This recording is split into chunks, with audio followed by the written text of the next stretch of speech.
is love.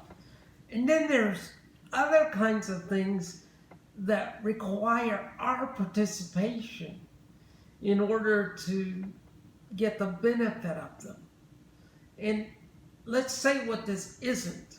This isn't trying to earn God's blessings, but it's to position ourselves so that we experience the full blessing of what He wants to give us. You know, even Paul in the New Testament reminded the Corinthians in 1 Corinthians 10, and I suggest that you go back and look at that sometime. He said, you know, these were our examples, and he was warning the Corinthians, many of them who thought they were being blessed, who thought they were living for God, that were really being shortchanged because everything they were doing was for their own pride, their own selfishness, and it was really all about them. Well, I want to put it in a more positive light. Let's ask this question. What are some of the things that we can do in our life that will put us in a better position so that the spigot of God's love and kindness flows freely, not just in our lives, but through our lives, so that we can know, even in the midst of hard times, that God's blessing is there, supporting us, building us up, and encouraging us. So I want to just suggest a couple of things, 2 or 3 things. First question. Do you know how to be a forgiver? Are you keeping clean accounts with people? Are you releasing them? In other words, are you treating them the way you want God to treat you? You know, we all need to be forgiven by God, don't we? We all need His kindness. We all need His mercy so badly in our lives. And here's what I find interesting, is God doesn't ask anything of us that He hasn't already given us first. I want to repeat that again. God doesn't ask anything of us that He hasn't given us first. Let's look at a second one. Are we generous with other people? In other words, do we help people in need, or is everything about us?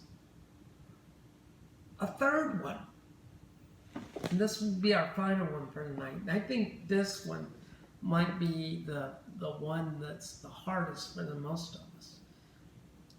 Do we give credit to God for the ability to do things that we take for granted as coming from us? In other words, if you get up and go to work every day because God has given you the ability to do a certain job, for example, do you give that credit to God, or do you just say, I do this by the sweat of my brow? Do you see your work as a gift from God?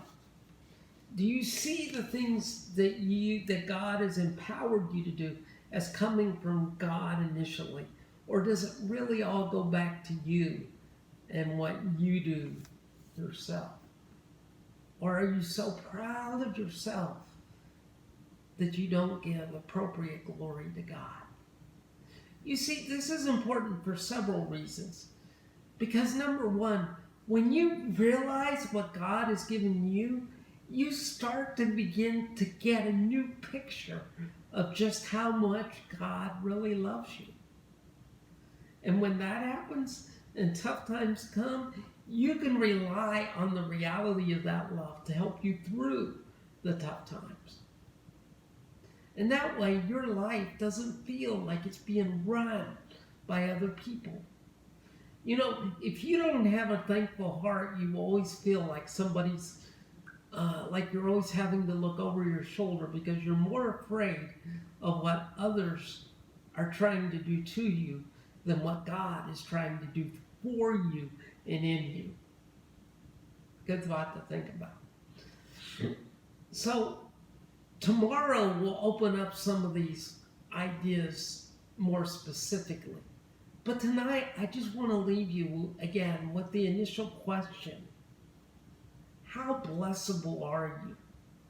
Are you in a position to let God really touch your life so that you can touch other people?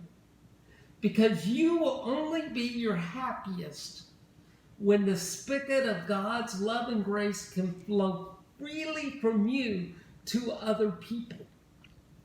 That's when you will be the happiest and the fullest that you were designed to be. And so we don't want to be like the ancient Israelites who saw it all about themselves and missed out on the blessings of God. But we want to be like the new people of God, and we realize that it all comes from Him and it's all based out of His love. And our response, our most important response of all, is to be thankful for what God has given us and to demonstrate that thankfulness in sharing our lives with others and giving glory to God. And you know, it's funny, in 1 Corinthians 10, the last verse, Paul sums up the whole argument. He says it this way: let everything you do, whether in word or deed, be done to the glory of the Lord. And that's what I want to leave you with tonight.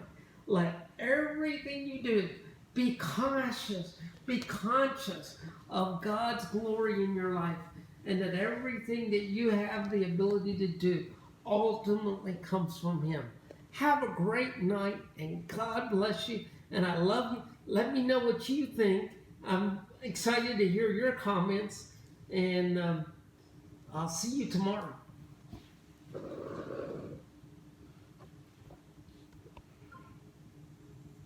Hi, this is Jackie.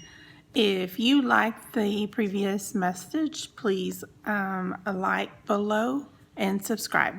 Thank you.